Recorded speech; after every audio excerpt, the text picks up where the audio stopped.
Welcome प्यारे बच्चों, स्वागत है आपका हमारे YouTube चैनल में। आज का हमारा टॉपिक रहेगा digestive glands associated with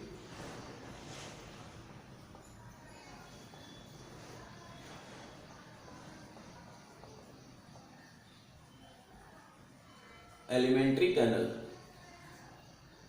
digestive glands associated with alimentary canal.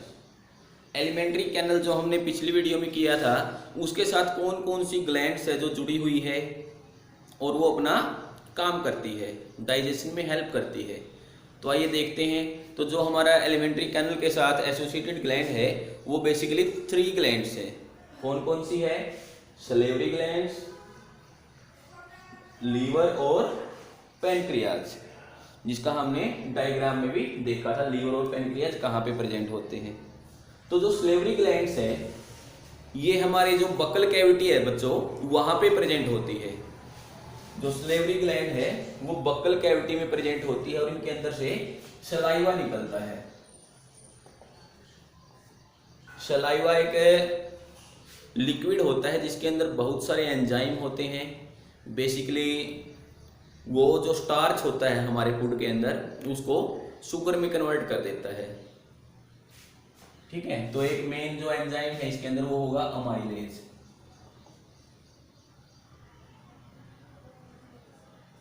या फिर सलेवरी अमाइलेज भी बोलते हैं इसको। तो उसके बाद जो हमारी सलेवरी ग्लैंड्स है वो 3 पेयर्स में प्रेजेंट होती है। हमारी बकल कैविटी में 3 पेयर्स के अंदर प्रेजेंट होती है। तो कौन कौन से हैं? जो फर्स्ट है वो है पैरोटाइड। पैरोटाइड ग्लैंड्स, जो ये ग्लैंड्स है बच्चों ये चिक में प्रेजेंट होती है। जो हमारे गाल है अंदर की साइड से वहां पे प्रेजेंट होती है और इनके अंदर से भी सलाइवा निकलता है। उसके बाद है सेकंड सबमैंडिबुलर। सबमैंडिबुलर ग्लैंड्स, इसको सब मैक्सिलरी ग्लैंड भी बोलते हैं। सब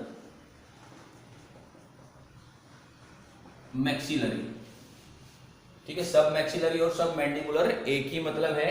ये हमारा जो लोअर जा होता है, नीचे वाला जबड़ा, वहां पे प्रेजेंट होती है। इसके अंदर से भी सलाइवा सेक्रेट होता है। नेक्स्ट है सबलिंगुअल। सबलिंगुअल ग्लैंड ये हमारी बिलो द टंग प्रेजेंट होती है, हमारी जीभ के नीचे प्रेजेंट होती है और यहां से भी सलाइवा है वो रिलीज होता है। इस तरह से जो इन तीनों ग्लैंड से सलाइवा सेक्रेट आउट होगा वो क्या करेगा, हम जो खाना खाते हैं उसको सॉफ्ट करेगा और उसके अंदर जो एंजाइम्स प्रेजेंट है वो उसको ब्रेक डाउन कर देंगे। शुगर का जो स्टार्च का जो ब्रेक डाउन है वो यहीं से स्टार्ट हो जाता है, माउथ से ही, और वो शुगर में कन्वर्ट कर दी जाती है। तो इस तरह से काफी इंपॉर्टेंट रोल रहता है सलाइवा का। और दूसरा, जो हमारे माउथ के अंदर एसिडिटी प्रेजेंट होती है, कोई हमने एसिडिक जो फूड मटेरियल था वो खा लिया तो उसको न्यूट्रलाइज करने का काम भी कौन करेगा? सलाइवा करेगा। उसके बाद बात करते हैं बच्चों लीवर की।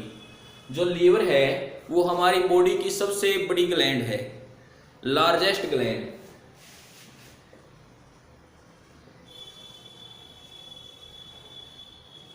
जिसका जो वेट है वो 1.2 kg टू 1.5 kg हो सकता है अडल्ट ह्यूमन बीइंग में। ठीक है, और लीवर प्रेजेंट कहाँ होता है?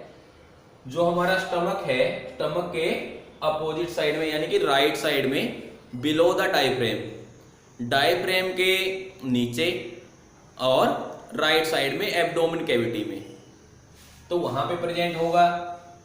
अब बात करते हैं जो लीवर है उसको बच्चों 2 लोब्स में डिवाइड किया गया है। पूरा जो लीवर है उसको 2 चैम्बर्स या 2 लोब्स में डिवाइड किया गया है। वो दोनों लोब्स कौन कौन से हैं? सबसे जो मेन बॉडी है लीवर की, एक तो वो हो गया हेपेटिक लोब, दूसरा है गॉल ब्लैडर। तो ये 2 पार्ट हो गए लीवर के। जो हेपेटिक लोब है वहां पे जितनी भी हेपेटिक सेल्स है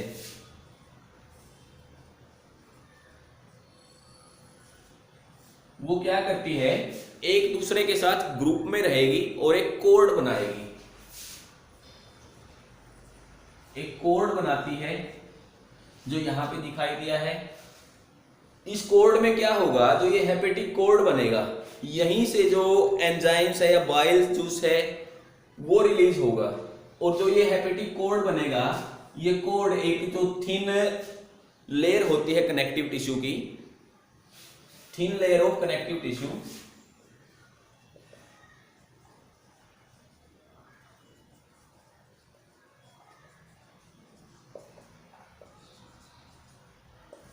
उसकी कवरिंग होती है, जैसे यहां पे दिखाई दे रहा है।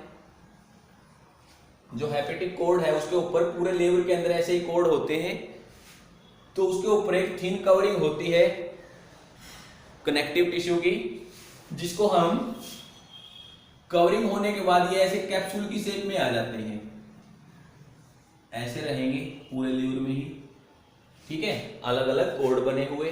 तो उस कैप्सूल को हम बोलते हैं ग्लीसन्स कैप्सूल। जो हेपेटिक सेल्स है उनके ऊपर एक कनेक्टिव टिश्यू कवरिंग आने के बाद एक कैप्सूल की शेप बनेगी, उसको हम बोलते हैं ग्लीसन्स कैप्सूल। नेक्स्ट है हमारा गॉल ब्लैडर। गॉल ब्लैडर का क्या काम रहेगा, गॉल ब्लैडर में जो लीवर से बाइल जूस आता है वो वहां पे कुछ टाइम के लिए स्टोर रहेगा और वहीं पे उसका कंसंट्रेशन होगा, वहां पे वो कंसंट्रेटेड होता है। तो अब जो लीवर से बाइल जूस को ले जाने के लिए जो डक्ट निकलती है उनको हम हेपेटिक डक्ट बोलते हैं। लीवर से जो डक्ट निकल रही है उनको हम बोलते हैं हेपेटिक डक्ट। दूसरा, जो गॉल ब्लैडर से डक्ट निकलती है वो, और जो हेपेटिक हमारी डक्ट है वो जब साथ में मिल जाती हैं, जहां जैसे यहां पे दिखाई दे रहा है, जब वो दोनों आपस में मिलती है तो क्या बनाती है, बाइल डक्ट बनाती है। जब हमारी हेपेटिक डक्ट और गॉल ब्लैडर से जो डक्ट आ रही है, डक्ट ऑफ गॉल ब्लैडर, वो जब दोनों आपस में मिल जाती हैं तो क्या बनाएगी, बाइल डक्ट बनाएगी। और बाइल डक्ट क्या करेगी, बाइल जूस को जो या तो लीवर से आ रहा है या फिर जो गॉल ब्लैडर में स्टोर था वहां से आ रहा है, तो उसको आगे लेके जाएगी। और जो पेनक्रियाज से भी जो पेनक्रिएटिक जूस को लेके डक्ट आती है वो भी बाइल डक्ट के साथ मिल जाती है, यहां पे बाइल डक्ट के साथ मिल जाएगी और क्या बनाएगी, हेपेटो पेनक्रिएटिक डक्ट। जब बाइल डक्ट और पेनक्रिएटिक डक्ट, ये पेनक्रिएटिक डक्ट है जो पेनक्रियाज से आ रही है, ये दोनों जब आपस में मिल जाएगी तो क्या बनाएगी, हेपेटो पेनक्रिएटिक डक्ट। तो इस तरह से जब यहां से ये हेपेटो पेनक्रिएटिक डक्ट बन जाएगी तो ये आगे खुलती है, हमारा जो स्मॉल इंटेस्टाइन का पार्ट है डोडेनम, वहां पे जाके ये हेपेटो पेनक्रिएटिक डक्ट खुलेगी और बाइल जूस को अंदर इसके छोड़ देती है। तो इस तरह से जो हमारा लीवर है उसके अंदर बाइल का प्रोडक्शन होगा, गॉल ब्लैडर के अंदर वो स्टोर होगा थोड़े से टाइम के लिए। जो हेपेटिक डक्ट है और गॉल ब्लैडर से आने वाली डक्ट है वो दोनों आपस में मिलकर बाइल डक्ट बनाती है। उसके बाद जो पेनक्रियाज से डक्ट आती है वो बाइल डक्ट के साथ मिलके हेपेटो पेनक्रिएटिक डक्ट बनाती है जो कि डोडेनम में खुलती है। नेक्स्ट बात कर लेते हैं हम पेनक्रियाज की, जो यहां पे दिखाई दे रहा है। जो पेनक्रियाज है वो एक ऑर्गन है जो एज एन एंडोक्राइन ग्लैंड भी काम करता है और एक्सोक्राइन ग्लैंड भी काम करता है। दो तरह की ग्लैंड हमने पिछली क्लासों में पढ़ी थी, एंडोक्राइन और एक्सोक्राइन। तो पेनक्रियाज एक ऐसी ग्लैंड है जो एंडोक्राइन भी है और एक्सोक्राइन भी है। तो जो पेनक्रियाज का एक्सोक्राइन पोर्शन है उसके अंदर से एल्कलाइन पेनक्रिएटिक जूस निकलता है, एल्कलाइन पेनक्रिएटिक जूस निकलता है जिसके अंदर एंजाइम्स प्रेजेंट होते हैं, ठीक है, जिसके अंदर बहुत सारे एंजाइम प्रेजेंट होते हैं। दूसरा, पेनक्रियाज का जो एंडोक्राइन पोर्शन है उसके अंदर से इंसुलिन और ग्लूकागोन हार्मोन निकलते हैं, इंसुलिन एंड ग्लूकागोन हार्मोन निकलते हैं जो क्या करते हैं, हमारा शुगर लेवल है उसको मेंटेन करते हैं। ये दोनों जो हार्मोन है ये शुगर लेवल को मेंटेन करते हैं। तो इस तरह से जो हमारा पैनक्रियाज है उसके अंदर से ये कुछ जूसेज है, एंजाइम्स है और हार्मोन रिलीज होते हैं। और ये सारे हार्मोन और एंजाइम हमारे जो इंटेस्टाइन है उसके अंदर चले जाते हैं हेपेटोपैनक्रियाटिक डक्ट के द्वारा। यहाँ से पैनक्रियाज के जो जूस है या हार्मोन्स है वो आ गए, यहाँ से बाइल जूस आ गया, और सारे के सारे कहाँ चले गए, स्मॉल इंटेस्टाइन का जो डोडेनम पार्ट है वहां पे। अब फूड भी वहीं पे था, ठीक है। फूड यहाँ से कहाँ जाएगा, स्टमक से फूड आ रहा है हमारे डोडेनम के पास। अब यहीं पे क्या आ गए, सारे एंजाइम और हार्मोन्स आ गए। तो वो क्या करेंगे, अपना अपना काम करना स्टार्ट कर देंगे। जो जिस चीज के लिए प्रेफर्ड हार्मोन है या एंजाइम है वो उसी चीज को ब्रेक डाउन कर देगा, ठीक है। तो कैसे फूड का ब्रेक डाउन होगा, कैसे एब्जॉर्प्शन होगा, इसको हम नेक्स्ट वीडियो में डिस्कस करेंगे।